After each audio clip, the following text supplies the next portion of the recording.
5, 4. Welcome everyone to another MySound webinar. I'm very excited about today's webinar, something very dear to me, and that means that without further ado, let's look at the household notes and then hand it over to my fabulous host, Miles Rogers. But not yet, hang on. So we're streaming these webinars exclusively through the Facebook user community. Welcome to you that are joining us today. Community is growing at a steady pace, currently counting 9,000 members and rising. So welcome once again. Thank you for joining us. Today is again going to be an episode that talks about the Precision Toolset, which is our turnkey solution all the way from design to deployment, this toolset that supports our loudspeaker products. I'm going to let Miles do the introduction. So Miles, are you with us?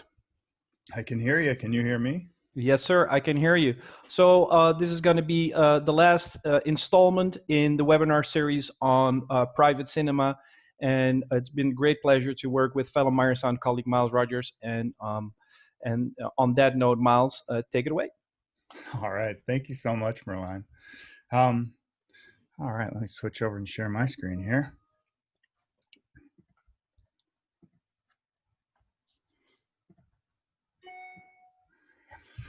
All right, so first order of business, as always, is a big thank you to the Meyer Sound education and marketing teams for this opportunity. Today is the continuation of the topic, really discussing content from the studio to the home. That's an important conversation to have because there's a lot that's happening. And, in the Meyer Sound world, we have systems that are going into the content creation side, but we also have systems that are going into the content consumption side, into these really nice private cinemas and media rooms. And, I'm often asked questions of, well, tell me a little bit more about the content side and the creation. And today is a really great opportunity because I have with me my good friends Ozzie and Scott from Netflix and Will Files from Sony these days. And, let's see here really quickly. I'm going to jump over here. And I guess I'm going to start really quickly with you, Ozzie, as a quick introduction. I'm hoping that you can kind of talk a little bit about your role at Netflix, but you and I connect more specifically through the studio infrastructure side, and that's really the majority of the conversations we have. But you're across studio support and title support as well, and I'm hoping that maybe you could explain a little bit of your role at Netflix. Yeah, absolutely. Thanks for having us on this today, Miles. I'm Ozzie Sutherland. I'm a specialist of sound technology at Netflix on the creative technology and infrastructure team. Scott Kramer, who you'll meet next, is the manager of that team for sound technology. And so what I do at Netflix is I deal with a lot of studio infrastructure for us worldwide. So we have offices across the world. As you know, Netflix is a global brand. And we have offices in different countries. And in those countries, we have review rooms and screening rooms and things like that I get involved in to help support and design and create a really good space for our creatives and any creatives to come in and listen and experience their and visually see their content also. So I get pulled into a lot of things regarding that. I also support the studio how I can. Obviously, Netflix is Netflix Studios here in Los Angeles. So I support the studio as much as possible on a day-to-day basis from a sound perspective, however they need that support. And primarily, I mean, a lot of our time gets spent supporting the actual titles for Netflix. So all of your different shows that you watch are our titles, and we support them from the beginning to the end, wherever we have to, from capturing to the final mix to help get them to deliver. Wherever they need our support, we're there to help them and guide them through that process. So that's the minimal way to describe what I do on a daily basis, but All I can say is I was happy Scott came and grabbed me from my previous employer, and now I'm here at Netflix enjoying this fun everyday ride that we do. Wearing a gazillion hats, right? I mean, that's kind of the interesting part of trying to break down anyone's job and responsibilities into 3 bullet points. Is that Yeah, it's you definitely guys not three. Definitely not 3 bullet points for sure. But those work for me. Yeah, we'll make it sound really easy, like you're always on vacation, right? But it's Yeah. well, thank you by the way, for making the time to join me. It's so nice to have you guys to have to be able to have this discussion and give this little glimpse, behind the curtain a little bit, the front lines to our, the Meyer Sound user community and folks that are saying, hey, what's happening? Where am I getting my content from? What's exciting? Scott Kramer, welcome. Good morning. Good morning. So we've got a couple bullet points for you as well, but I was hoping you could, maybe you can explain it a little bit better than, of course, I can, what you do for Netflix. Yeah, our philosophy is all around the freedom for creative artists like Will to work however they want when they're mixing. And that goes for, camera people and delivery and all aspects of the creative process. So I look after the specifications, and we try to have as few rules as possible so that we can achieve a really high-end streaming experience for our members at home with as few guardrails and rules as possible for the creative side. So that's a careful balance that I think about when I'm crafting those documents. Another thing is collaborating with our amazing engineers. I mean, Netflix engineers are like many engineers that they want to find difficult problems and tackle them. And so I work with those teams, and I'm kind of a bridge between the production and the creative community, and then the engineering innovation that we need to do to build great internal and external products, software-wise.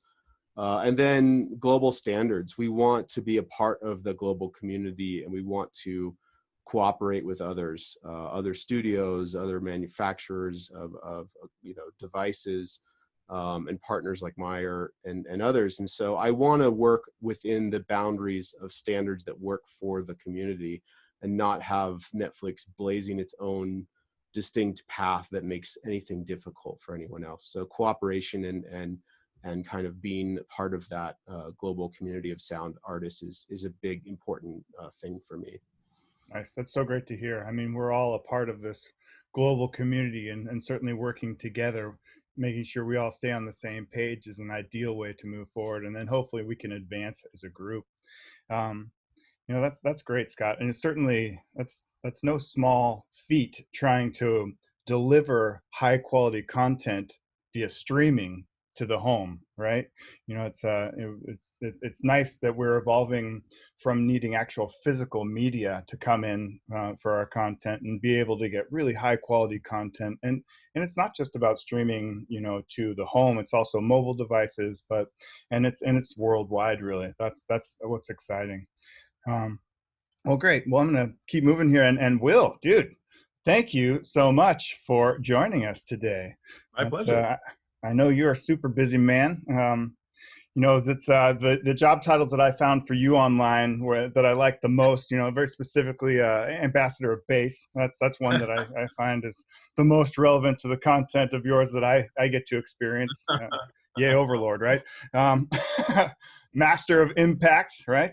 This is an exciting one. Maybe you can expand on master of impact, and also threshold shift application engineer. That's a key role of of the sound designer, right? But in all seriousness, well, just to say it is the content that you have brought forward and the sound design work that you do is just amazing, and it's really pushing forward, and I know that I'm kind of making light of things, but really it's serious work, and just digging into that one part of things with your work and low frequencies, right? I mean, you dig in and find all the space that is to be had. And I'm hoping actually maybe you could talk about what you're up to, your role in this world as a supervising sound editor and re-recording mixer, and just give us a quick overview.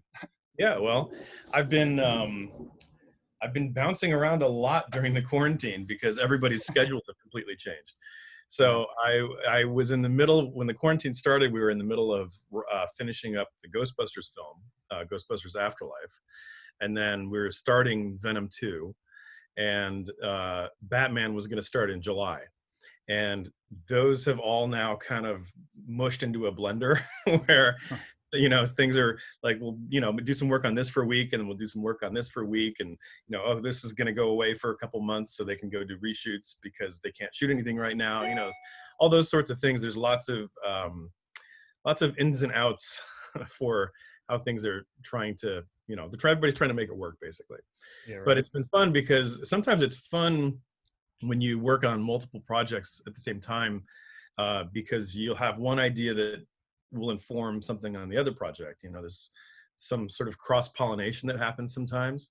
Yeah. It's sort of like that thing of you have your best ideas in the shower because you're not sitting in front of the computer thinking about it or whatever, or you take a walk or whatever, and like suddenly you'll have some idea, some creative idea for something that you've been stumped on because you're not sitting there like trying to think about it. Yeah. So that's great. Yeah, it's been fun. Really why I wanted you to be a part of this conversation today is not just that you're, connected with the Netflix team, but it also, your involvement is really a part of this high quality content and really the big cinematic experience, that can be delivered through the cinema, or rather the titles available on Netflix. You come with the theatrical side, and you find a way to take all of that excitement and energy and make it available in the home. So let's kind of jump into things a little bit here. Scott, I was hoping that you and I could quickly just have a conversation around content delivery and some of the work that's going on there, because it's not just about titles being streamed to the home or your phone, mobile, but it's the evolution of, we used to always get our content on physical media, right? You went to the VHS store, you brought your VHS tapes in, right? We would rent our physical discs, from the Netflix service, and get those brought into the house, and now we can stream it, and that's exciting. And that's a lot of information to make available through a very small delivery method. And I'm curious if you have any insight into how you've been able to really dig in there and make the experience better. Yeah, one thing that's really crucial to streaming that just occurred to me is staging the content close to the member or the customer. So we co-locate servers at ISPs all around the world to play the content from as close to the home as possible, so that we're not going through massive network infrastructure to get to the home. And this is a standard across the streaming industry. This isn't unique to Netflix. So we have an extensive network for that delivery of these compressed files that you referenced. With Will, and on the creation side, we work with uncompressed, generally WAV files that really can't be streamed reliably over the internet. So we employ codecs to encode that into something that is very compact and can make it into the home reliably, and then decode on the consumer device, usually an AV processor in the case of a home theater. And there's a fun story that happened early in my career at Netflix, where I was just a few months into the company when I got a text that I needed to come down to this room, and it was very important. And so I went in, and there's the Duffer Brothers sitting on the couch with their post-production executive, and they're not happy because their mix that they've worked so hard on with the mixers doesn't sound right to their ears. And so it started a process of investigating and doing critical listening tests with that stream, and determining that what we had was fundamentally a problem on the creation side. It was a problem with the fold down from 5.1 to stereo and how that was being done. But even after we fixed that, we learned that there was room for improvement in our streaming quality. And that's the kind of thing that is very kind of near and dear to my heart, is protecting that work that the sound artists do and making sure that we send that into the home without compromise. I mean, we have the technology today to send that into the home at the same quality that we hear in the studio. We can't make everyone have a great system at home, but we can make sure that the pipe is as clean as possible. So we got an engineering team together, and like I said, these people love fixing difficult problems, and they started work on an adaptive streaming engine. And I think we're providing links to a tech blog post about that. And yeah, and it was a really fun project. It lasted about a year before we launched the feature, and we did a little bit of a PR push for that and got it in a lot of tech publications and blogs. And essentially what happens is we have a menu of different streaming rates for 5.1 audio now, and we'll serve up a higher quality bit rate if your internet connection allows. And as your network bandwidth is constrained in the home, we'll go down to a simpler bit rate. So the ladder goes from 192 kilobit Dolby Digital Plus to 640 kilobit Dolby Digital Plus. And at that level, we determined that we're in a place called perceptual transparency. And this is a kind of a technical subjective listening test term that indicates that when you get the best listeners in the world together, they can't hear the difference between the compressed stream, the lossy compressed stream, and the uncompressed master. So that was the kind of the holy grail that we wanted to achieve. And you know, now the engineering, this kind of engineering work is never done. So we achieved that. We launched the feature. The Duffers were really happy, and now everything on Netflix sounds better for anyone receiving Dolby Digital Plus. And that's really cool to think about. You know, everyone at the home getting that great sound. But the work's not done, and we're going to keep going on upgrades to stereo and Atmos, and it's just a continuous process of improvement and not just resting on your laurels.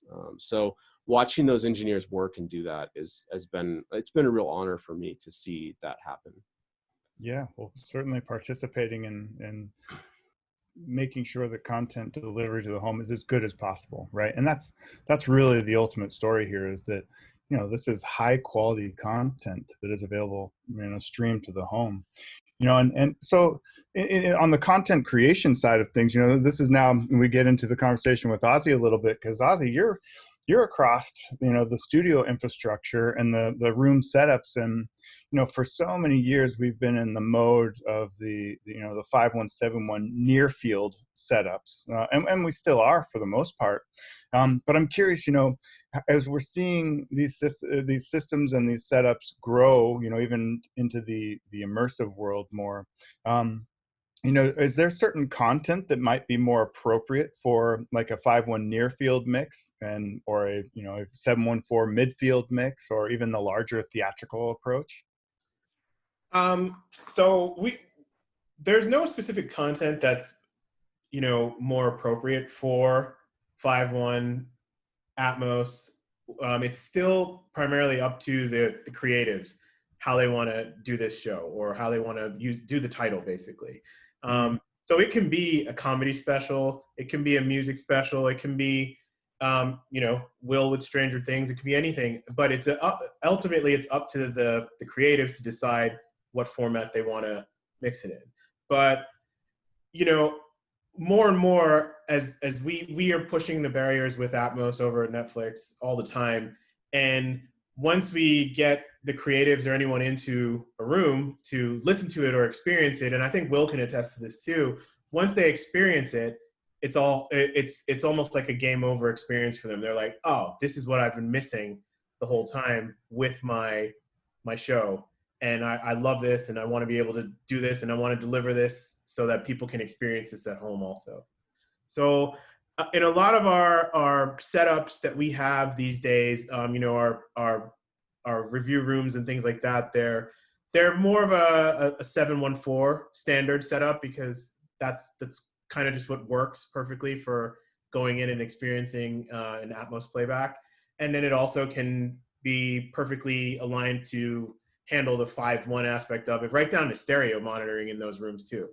So a lot of it is 7.1.4, and we've found that, you know, the rooms don't have to be the big, huge theaters to bring your clients in and experience it. I mean, the content that we are delivering, like Scott was just saying, is for a great experience at home or on mobile and everything else. So you know, to go in and sometimes mix in a very big theater can be completely, I don't know how to say this in the nicest way. Sometimes it can really be tough on the mixer when they go and try to hear it, you know, in a near field scenario after. And Will and I have had this conversation before where he's mixed something and then it's like he's gone into a smaller room and he's like, "Ooh, okay, There's that's a lot of unpleasant surprises sometimes. Yeah. right."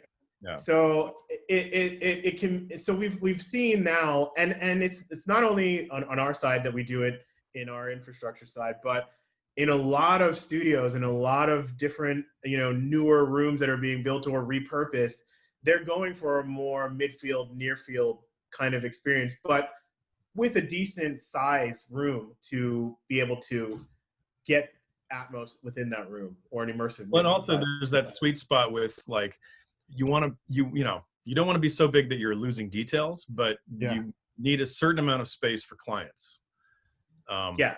So that's the thing that Ozzie and Scott and I have talked a lot about. Like, what is the perfect size room for streaming content? Because it's not a one person room. You have to have enough space to have multiple people in there, but you don't want it to be so big that you're losing details. And a big part of that too, which we've talked about at length, is high resolution monitoring, and not listening on old school two-way horn systems and stuff like that that a lot of the older stages have, where you're not going to be hearing ticks and pops and stuff like that. You know, if you're listening on a high resolution system, you're going to hear all the potential problems that you might only uncover in a near field pass. Yeah, no, I mean, that's certainly a part of the Meyer Sound mission, right? You know, Yeah. it's our fundamental core mission is really to bring high quality, high end tools to the content creation side, right? And you know, the exciting part is that those same loudspeakers, those same tools are available for content consumption, right? They're going into people's home systems as well, you know, and so you want to make sure that you're hearing everything. So, you know, there's the tool side of it, but there's also this room side of the conversation, which is, you know, how do we get the right amount of people in the room? How do we still have that intimacy with the, you know, the sound mix, but, you know, have some space to breathe, really, you know? And that's what at least what I'm seeing a lot is I'm seeing a lot of these rooms that are kind of right on the small side of the theatrical, the big side of the home entertainment, you know, and they fit that kind of multi-use hybrid sweet spot. Yeah, and I think that there's a good business argument for that as well, in the sense that a lot of, the walls have broken down now, between episodic and theatrical. You know, a lot of the same people are working on both things, like me. And like when I started my career, I would have never thought I'd be working in TV, but it's like, it's a different thing now. Working on an episodic show like Stranger Things is just as satisfying creatively as working on a feature film. And some of those shows, more people will watch a show than they'll watch a movie in some cases. I think that's an interesting point, Will, because from talking to a lot of mixers like yourself and sound designers too, they have a affinity to say it's like working on a 8-hour movie or a 10-hour movie, because they're like the production quality and everything about it is just like working on that 90-minute film that you would do, but it's like now it's spread out over 10 hours for everyone. And another point I just wanted to make real quick, like as Will was saying just now, is definitely the size of the room. Well, obviously now during COVID times, there's not more than like 2 or 3 people in a room, but it definitely is something that we consider, being able to have the creatives or anyone come in and be comfortable and have that sweet spot so they can really critically listen to their mix and hear any nuance and any details they want to, and be able to convey that back to the teams in the quickest way possible. Right. Well, that's an exciting re-evaluation of what is the size room, what are the tools, what are the spaces that we need to do our work, based on all of the content that is an option out there for a studio and a facility. And I have to say that, what's really exciting, just industry wide, is that while there's all this high quality content coming from the Netflix service and streaming to the home, it's also creating this really almost pent up demand for the theatrical experience, right? That's what, I look forward to once we're way past the period that we're in right now, get rid of all the COVID silliness and get back to having the opportunities to, get in and have the theatrical experience, because that really, these things are hand in hand. It's a That's the high thing. quality Yeah, experience. it's not a war. I think they're very complementary. Yeah, absolutely. That's this content is a very dynamic and exciting approach to content, and it's also nice to see that there's a broad range of content available through the Netflix service as well. So all right, Scott, this might be a you and Will conversation a little bit, but delivery requirements, right? It's not just you print one single file and hand it off when it comes to delivering something, a piece of content to Netflix. There's, some standards and some guidelines that you want to stick with to make sure that the handoff is as smooth as possible. And that's really something that you've been working on quite a bit.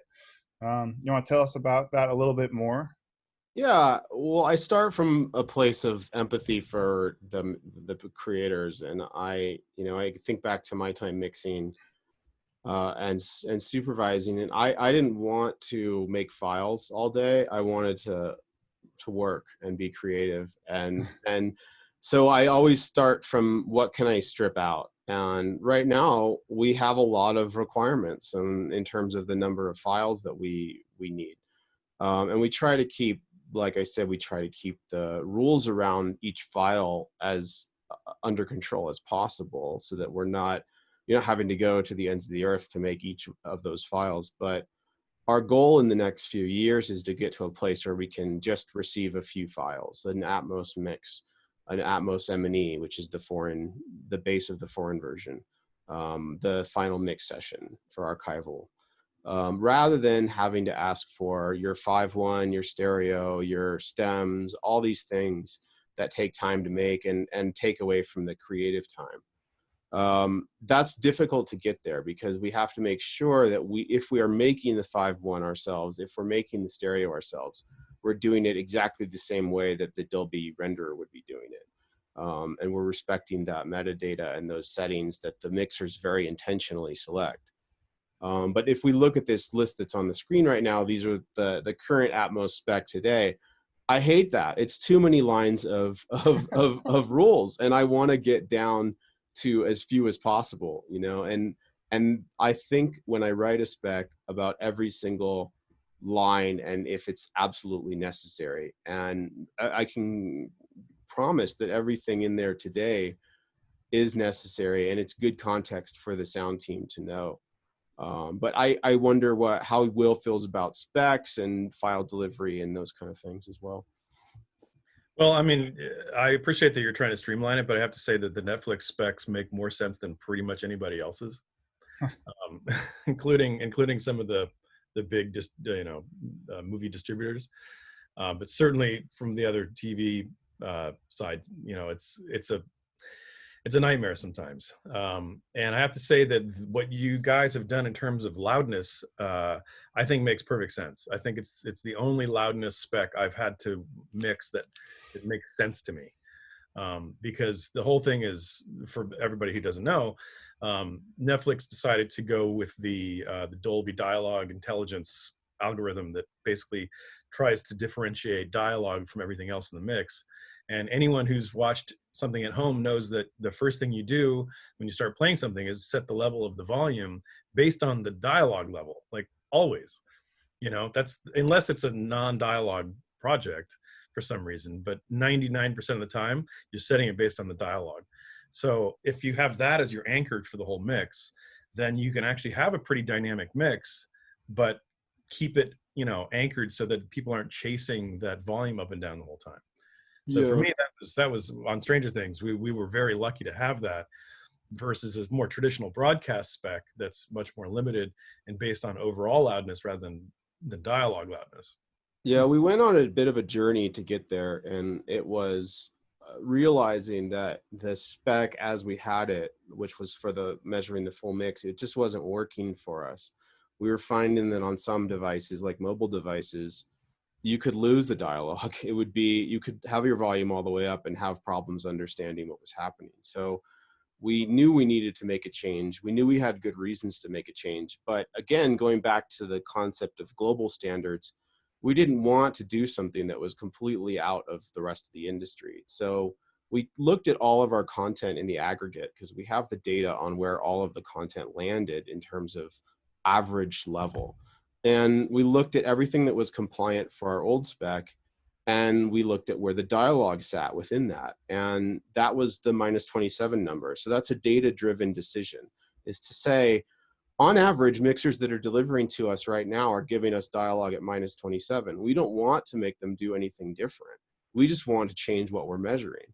And so this was the kind of logic behind it. And, you know, we found that it made sense for certain others in the industry. The Disney home entertainment spec is now at that level, and so is Apple is in that level, and Stars is near that level. And, you know, my goal at the end of the day is, if we can settle on as few different specs across the industry as we need, that would be a great place to be.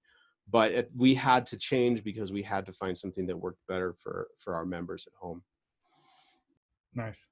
Yeah, uniform of content, no matter where it's coming from, is a nice thing for sure. Yeah. Well, and I think that's one of the things that we all appreciate about, if you initiate a mix in Atmos, in Dolby Atmos, you know, that covers your entire surround ecosystem. You know, if you start with the Uber mix, with the biggest mix possible, which is the Atmos mix, then you can take that and turn it into 7.1, 5.1, you know, stereo, and anything in between, including on the feature side. We often use the Atmos mix as the basis for the immersive IMAX mix, which isn't really a thing for the home market yet, but could be someday. And or, you know, an Oro mix, those aren't really done as much anymore. But that, for me as a creative, you know, coming from the creative side, if I'm working with the director to make creative decisions about the mix, we don't want to do it more than once. Like we want to make a choice about where this thing is going to be in the room and sitting in the mix, and then rather than reinterpret it for every format, I'd rather just, you know, have it smartly mix it down to all these other flavors, and it works. That's the thing, it really works. Like the intention of what you're trying to do, they did the math to make it work, where, you know, you say, okay, I want it to feel like it's coming from over there, and then even if you're only listening at 5.1, you still get a sense of what you're trying to do there. It's just less resolution. It's sort of like, you know, if you shoot in 4K and you watch it in 720p, you still get the benefit of all that extra detail. It's just that you're not seeing all of it, but it's still a prettier picture. It's interesting. You know, hey, Will, do you have a preference of what the room setup is that you work in? Like, I mean, if you have a choice of a 916 or a 714, do you have a preference towards, You know, one direction? if I had to pick one forever, it'd probably be 916. But I would say that generally speaking, 916 is more appropriate for theatrical, and 714 is more appropriate for home theater. And the reason for that is that very few people have the outer, what would make the 9.1, The wides. you know, the wides. I have them in my house, but I wouldn't expect that, you know, most people in America would have those. Or in the world. The majority of the devices out in the field that do Atmos are doing it in 5.12, 5.14, 7.14. Right. 7.14 is our benchmark, but you get a splendid experience from 9.16. If I was building a kind of no holds barred amazing home theater, I would definitely future proof for 9.16. But today we really think of the benchmark across the consumer and pro industry for home as 7.14. And I think the reason for that is that if with 7.14, you're able to address all of the different axes of movement. So you can hear, you know, obviously all the way around the room in 7.1, but then also if you have 4 overhead, you can hear back to front and left to right. And that gives you all the detail that you need to understand how it might even scale up to 9.16 or whatever.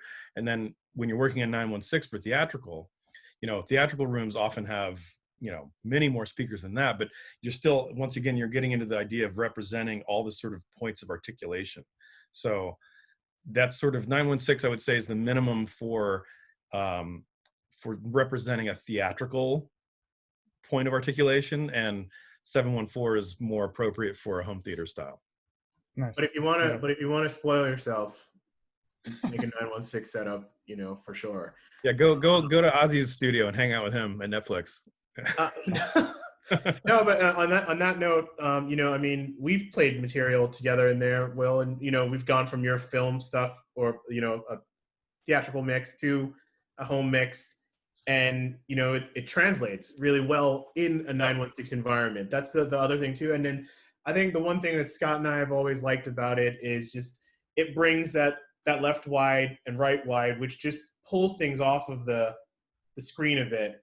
And just adds for that little extra depth that you might have. Having the extra overheads is great, but you can pretty much get that with the 4 of them already in 714. But if you really want to spoil yourself, 916, we're all about some. When the wife lets me, I would do 916 at home.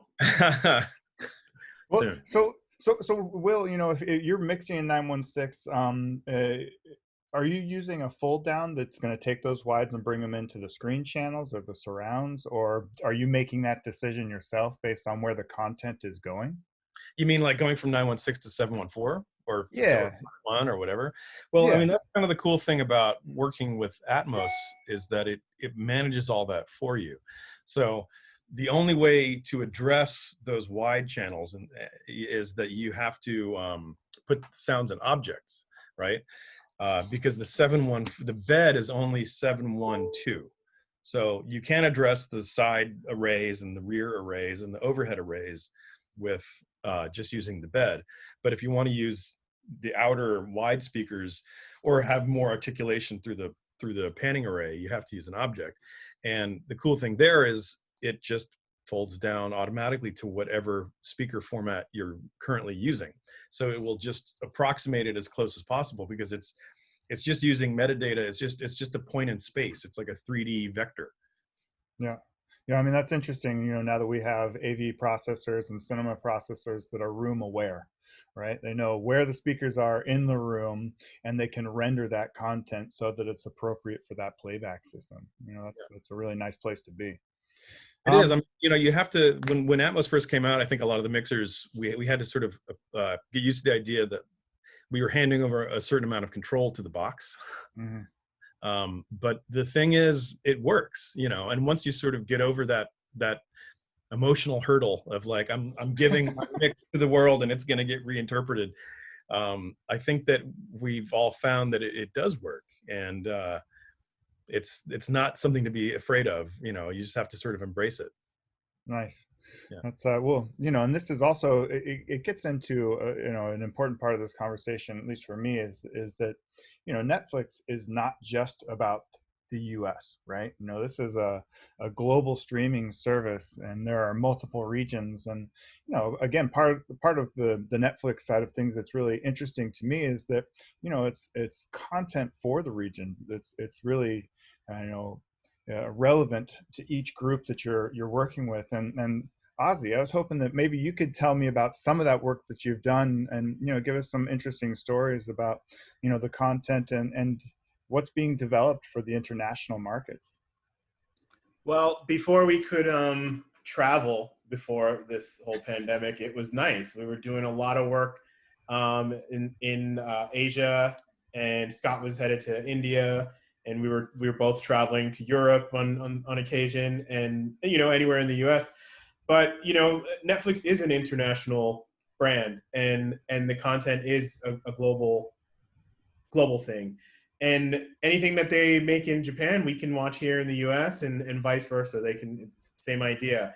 So the cool thing is that we've been really just going into these other markets, and some of the markets aren't used to Atmos and even 5.1, for instance, for episodic, shows or anything like that. They would never even dream of doing it that way. So it's been a ongoing journey to educate the masses out there about the benefits of even just working in a higher format, 5.1 for the one of them, and then even just the benefits of what Atmos can do for your project and showing them that. So over time, you know, Will and I have been on a journey together, going and demoing in Japan and other places, and showing mixers and teams and talking to them about the benefits of mixing in Atmos or mixing in 5.1 and what that'll do for your content. And one of them that recently was really cool was Ghost in the Shell, that we had, I had spent some time in Japan, about 3 or 4 trips, and kept on meeting with the mixer on this show and the sound designers and stuff. And each time I went back, you know, they kept showing something and saying, this is what we're doing in Atmos, check this scene out, check this.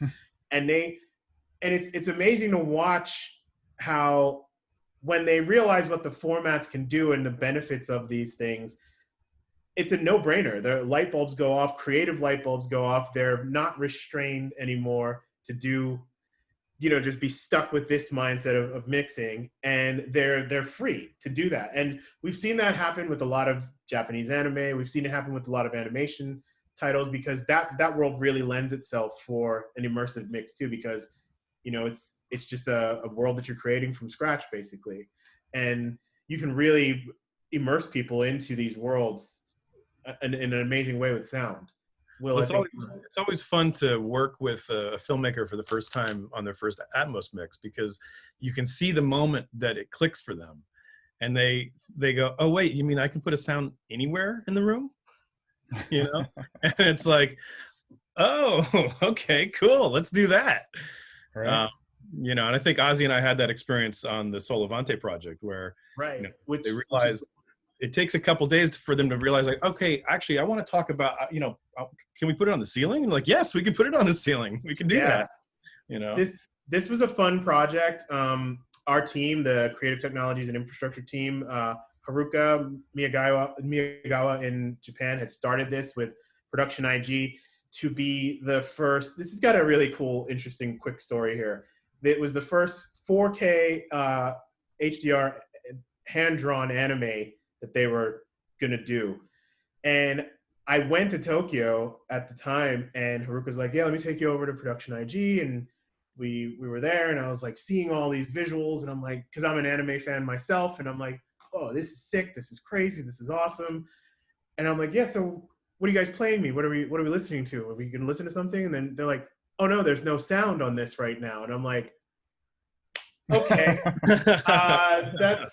this isn't working for me, but I'm gonna take it upon myself to go and find some people to give this some sound. So I came back and I showed it to Will and talked to him, and he didn't even hesitate. He was like, oh, Production IG? Yeah, no, we're doing this and totally want to do this, and got involved in this project. And so the cool part was the director, she's Japanese, doesn't speak English at all. We had a lot of back and forth, and then she came over to Will's room for the mix. And like you said, it was light bulbs and just mind-blowing watching her each time we did something or changed something, and then she realized that, oh wow, this can be moved this way. The dragon can do this, and that can happen this way. And she just got more and more excited as it went along to experience it and take these visuals that they worked on for this amount of time and turn it into this amazing piece with sound too. Well, and the cool thing was, whether or not they realized it at the time, they had made a lot of visual choices that were good for sound movement. They had a lot of things entering and exiting out of frame, and a lot of dynamic animation and things like that make it so we can, you know, justify moving things in a really fun way. And they didn't, you know, necessarily design that for sound, but I think they designed it to be dynamic, and that lends itself well to what we do. And so we've taken this project and we've had an open source, open content website with just open source material on a website that we have. And we took Will's final mix session, we took the final mastered Pro Tools session and the Atmos ADM and DAMP files, and they're available for anyone to download and learn and check out. And so far, I think it's been one of the most rewarding things I've gotten to work on at Netflix, because the feedback that Scott and I are seeing, and even Will's just been Yeah. getting. I get like random messages on LinkedIn and Instagram from Yeah. people, young mixers in like Africa and stuff who say, we don't have a training program here for this kind of thing. So thank you for sharing this, because this is like education for them, Yeah. It's Yeah, pretty that's really, that's amazing. I mean, anytime we bring our global community together, and feed the creative side of our brains, which is what connects us all, that's Yeah. so exciting. It's really great to see this. You have a piece of content that's put up that Will, you've put your craft and your art and your experience into this, and you've made it available for people to really dig in and say, hey, what's happening with the guys that are at the top of their game right now? Yeah. Well, and Ozzie and I spent a lot of time before we released it into the wild, going through the session and making sure that it would make sense to anyone who opened it up, what the routing was and what the workflow was, so that they could wrap their heads around it. Because in a way, it was also like we were kind of giving not only the material so people could get under the hood, but also sort of even the session template and things like that, so they could see, okay, how do you approach something of this scale for Atmos? And obviously there's a million ways to do it, but this is the way that we did it. And that is obviously very informative to people. Absolutely. And it was actually really, to quote a great sage, Yoda, we had to unlearn what we learned, basically. Will and I literally had to sit there and say, oh wait, we know how all this works, but how are we going to hand this to anybody and just, how are they going to look at this and know right away, oh yeah, these effects go to this bus and they come out here, and this is how he has this happening, and these are his objects that pertain to this. So it was really fun to sit there and dissect it afterwards, and then say, yeah, this is good for these guys. I think everybody will appreciate it. And then to hear people really appreciate it, and to hear from our peers in the community say that, this is something that's more needed from other mixers or from people within the entire sound communities, just to share that knowledge or share it, because there's kids out there all over the world who really want to get into this stuff, and they don't have any idea of which way to turn or look to do this. And we're just happy, especially Scott and I are like really happy that we're able to provide this for the community at large, that they can go and grab these files, and Will being so gracious with it, saying, I don't care. Look at what I did, with my plugin structure and everything else, and how I mixed it to get it there. Yeah. Well, there's another really interesting point there, which is, we've been in a 517 mode for a long time. That's been around, and people feel pretty comfortable in those setups and how you use those formats, and and their workflow. But now with the introduction of the immersive formats and Atmos, it's kind of like it took everyone and put us all back at the beginning again to say, okay, take what but let's figure out this whole thing together. And it's not just about, the setups, right? I mean, we all had to learn, where do your speakers go? How many speakers do you need? How do you set up your Pro Tools rigs? How do you do all this technical stuff? But then there's the creative side, where it seems like, it's a revamp of, okay, how can we dig into this content and really be creative in a whole new way?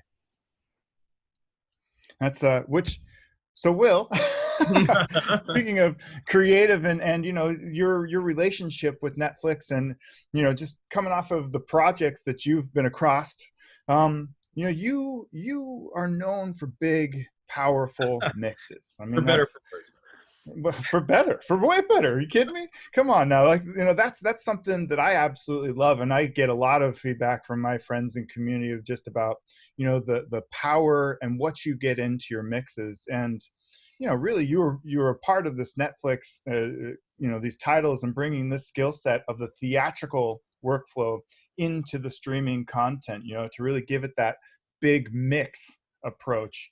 Are there any kind of like tricks and tools? And actually one thought that I had, this might be completely irrelevant, but in the way that techniques have been developed for stereo mix, right? Where we can get these really immersive stereo mixes that have, psychoacoustic sounds that move all around us. We are now in the world where you've been working with the Atmos format for quite some time, right? And are you finding new techniques of how to have that immersive mix really come through in a new and exciting way? Well, there's something that we made a point of doing on the Stranger Things mix, which I have now adopted for, kind of all my mixing, which is knowing that a lot of people were going to experience it on a phone or on an iPad or on headphones or on stereo TV or whatever. We really made a point of any chance we had to pan something left to right through the room, we always tried to take that opportunity. And now that might mean panning it left to right around this back of the room or through the side of the room, or it's going sort of around in the back of the room, like it's not necessarily just left and right across the front speakers. We did a lot of stuff in the room, but to always have some sense of panorama movement, because that's what we perceive most easily. Yeah. And it's also, it translates down through all the formats. So if we were doing something cool, like Stranger Things has lots of moments that are sort of hyper real or just bizarre. And we might have some weird phased flanged element or something. And, rather than just sort of let it sit left and right, we would actually move it, sort of in the same rhythm as the flanging through the room, left and right. Just to give it that little bit, and sometimes it's maybe just 25%, but it's just enough to give it that little bit of movement to the mix that I think just makes it more interesting to listen to. Nice. Especially when you're trying to achieve what we're trying to achieve on Stranger Things, which is a very expressive experience. Like it's not necessarily really ever meant to be literal. That's the way that the Duffer Brothers make their shows. It's all driven by emotion and feeling and vibe.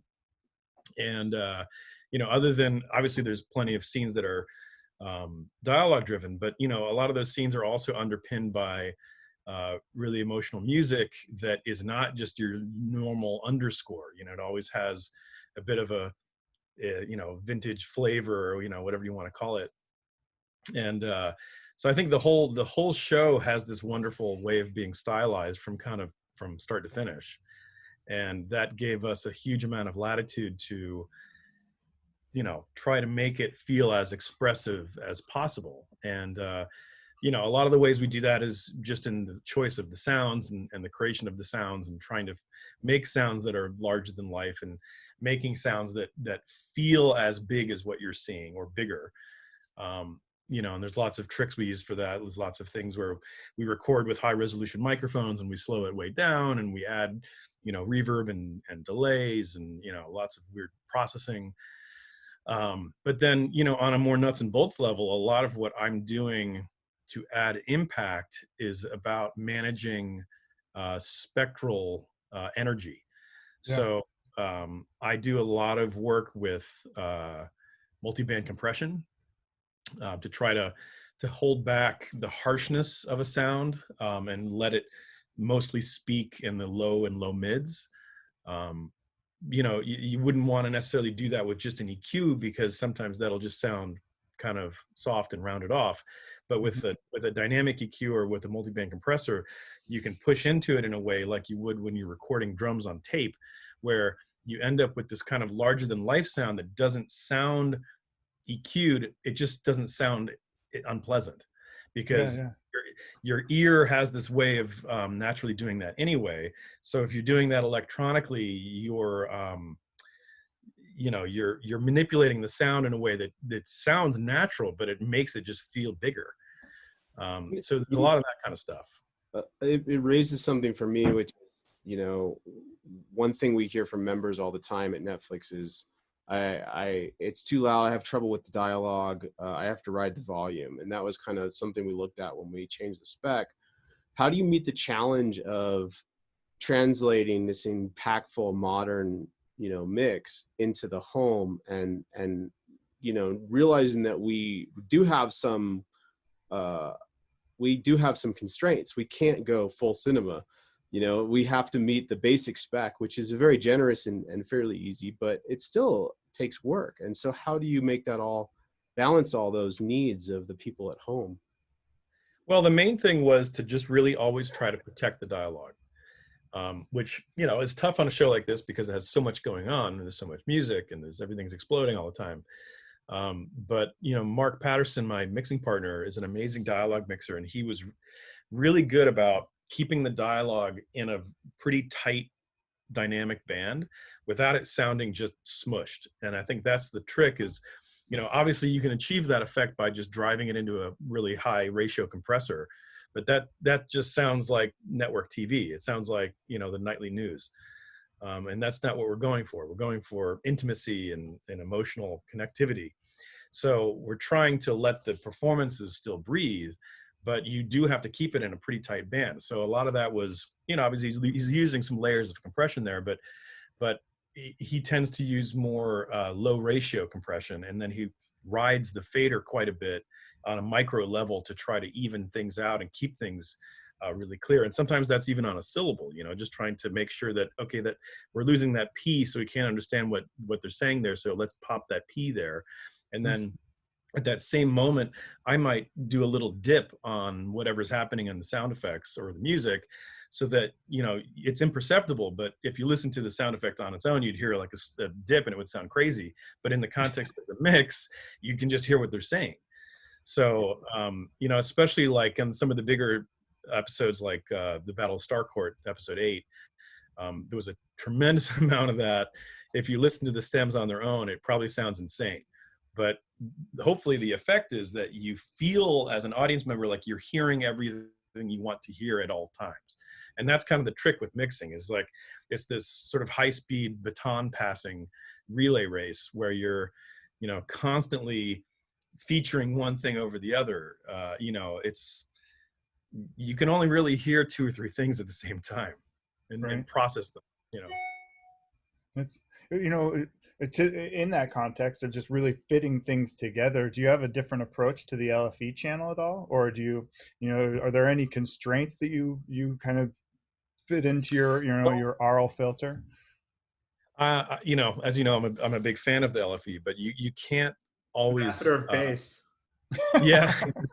You can't always count on it being there. I mean, even in theatrical mixes, there's some theaters that either don't have a sub or turn it way down, or it's broken or whatever.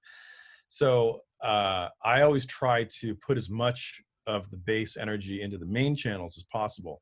And one of the things I did on Stranger Things was I actually had if I want to send something to the subwoofer, I usually have that on a send on a track, and I can say, okay, give this some sub. And I had 2 different returns for that send. And one return would be a lower octave thing that would go into the subwoofer directly. And the other thing would be a slightly higher octave, still subharmonic, but slightly higher than what's going to the sub. And that would actually be going to left and right. And I could, choose what sound would go to what. And, something like a punch that I wanted to be beefy and thick, I wouldn't necessarily put that as much in the sub. I might put that more in the mains, but it would still have that kind of larger than life, extra bass to it that just makes the whole mix sound bigger. And that actually, even if you don't have a sub, that's going to be in the mix. And obviously you have to manage your headroom, and you have to make sure you're not, overloading anything with that. But it is a nice trick to be able to add some more bass to the main mix without counting on the subwoofer. Nice. Well, certainly, this is such a big topic, right? I look forward to tuning into your masterclass when you have that available. That's but it's really interesting to hear this, because, a lot of times, or I shouldn't say a lot of times, but there's this kind of thought of, oh, well, there's the theatrical mix approach, and then there's the home entertainment mix, but both of those approaches are very exciting, and certainly as the Dolby Atmos format has embraced immersive and that workflow, it seems that, you can even take a piece of content that was mixed theatrical first and move it into the home entertainment fairly seamlessly. If and when you're working on those types of projects, that are theatrical mixes that are going to streaming, do you find yourself having to do much work, or are you really just able to take the true home entertainment approach to that content? Well, usually if I'm starting with we do near field mixes on most feature films, right? And usually the starting point is I just put it up in a small room, most likely these days it's an Atmos room. But I'll put the monitor usually around 79 to begin with. And I might set, depending on the mix, I might do some filtration, take out, anything below like 25 hertz or something from the main channels, just to make sure that there's no super subsonic things going out in the world that we haven't heard before. But then I just listen. I mean, that's the thing, is I'll just play through, and usually the first pass is I'm writing the dialogue, and I'm almost always writing the dialogue on average a little higher than it would be in the theatrical, like maybe averaging like a dB.5 to 2 dB higher, but it's dynamic too. And sometimes, depending on the mix, sometimes I'll put a little light compression on it after that fader move, so that if I'm pushing into it a little bit, it's gonna soften it. So I don't want it to be too peaky, obviously.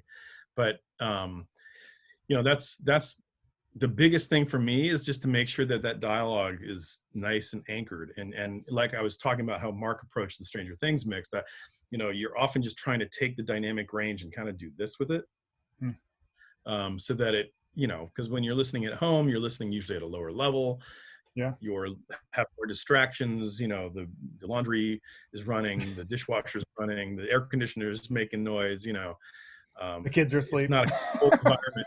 Or the kids are asleep, or the kids are yelling. Like either way. So you've got a lot more competition there, and it's like you don't want to just flatten the mix out. Yeah. But that is a thing that you have to make sure you're still hitting sort of all the points that need to be hit. And I'll say the same thing too about even music and sound effects. Like once I've got the dialogue in a good place, I'll usually go through and make sure, like, does that moment still feel impactful? And if not, maybe I might need to push the music or push the sound effects a little bit to make sure that it sort of feels the same as it did originally.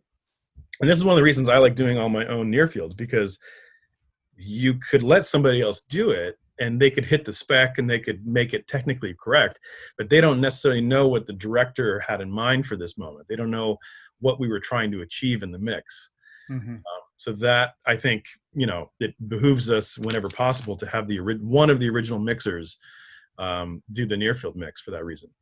So you'll go through, and will you do the 5.1 and the stereo as well? Yeah, well, usually what we'll do is, like, so if we start in Atmos, I'll do the whole mix pass in Atmos, and then often I'll actually play it back in 5.1. Sometimes, depending on the studio and depending on the client, I might actually do the first pass of the near field working in Atmos, but monitoring in 7.1 or 5.1.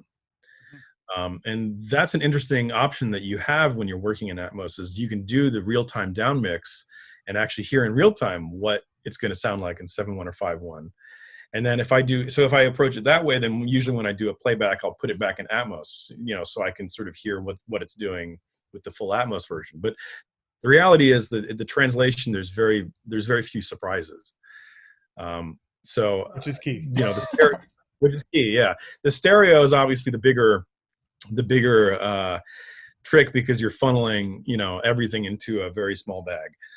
Right. So, again, generally speaking, the down mix works perfectly. But like on Stranger Things, I can say that we found that because we were cramming so much level and so much, information into a 2-channel mix, we decided to go with a higher end limiter, which meant that we couldn't run it in real time. So we would, after we finished the surround mix, we'd do our stereo down mix, and then we'd do an offline process to hit the spec with a higher end limiter that was an offline limiter basically. Mm-hmm. And then we go back and listen to that. But we just found that it was worth taking that extra step for the stereo because it was so dense, Right. And we just found that it was holding on to the transients and the details better if we did it offline. Oh, that's great. Yeah. Nice. Well, now I want to go back and watch content. Do you have a favorite scene or something that you're like, this is what you should go check out first? Well, I have to say, like, one of my favorites is just the very first scene in the season 3, which is the big laser scene, because that it was just such a fun scene to mix, because Craig Hennigan, our sound designer and my co-supervisor and my partner, he gave me all this amazing material for this giant laser, because the way that Duffers shot it was, you sort of were moving, the camera was moving down the whole length of this machine, and visually they had designed it so that each part of the machine looked like it was doing something different and had a sort of distinctive thing going on. So Craig had made all these sounds so that it, you could sort of feature one thing after another, but the trick is to make it all feel cohesive. And again, so the idea of like passing the baton, how do you sort of make it go from one thing to the next without it feeling like it's losing energy? And you're always trying to introduce like something new to catch your ear with every segment, right?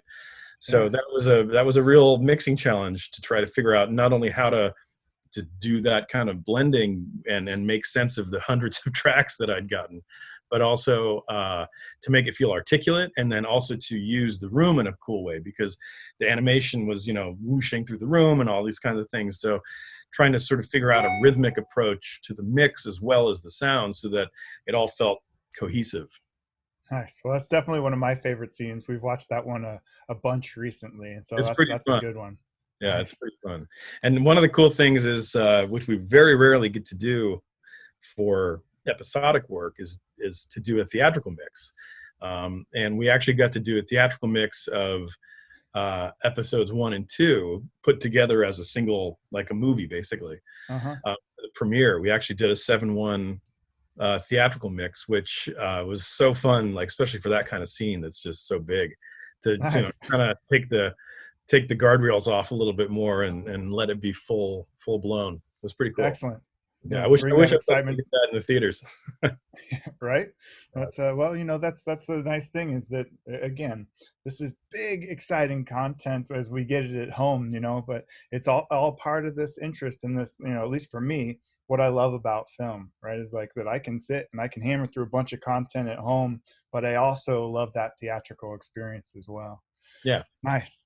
Well, we're kind of over time here, so just as a quick note to anyone watching, and Will, you're very familiar with our product lineup, of course, but I just want to remind people that if you're interested in Meyer Sound products, we have a completely scalable line of cinema products that really have been across content creation and a lot of really nice private cinematic rooms. And if you got questions about how these products might work best for you, feel free to reach out to me.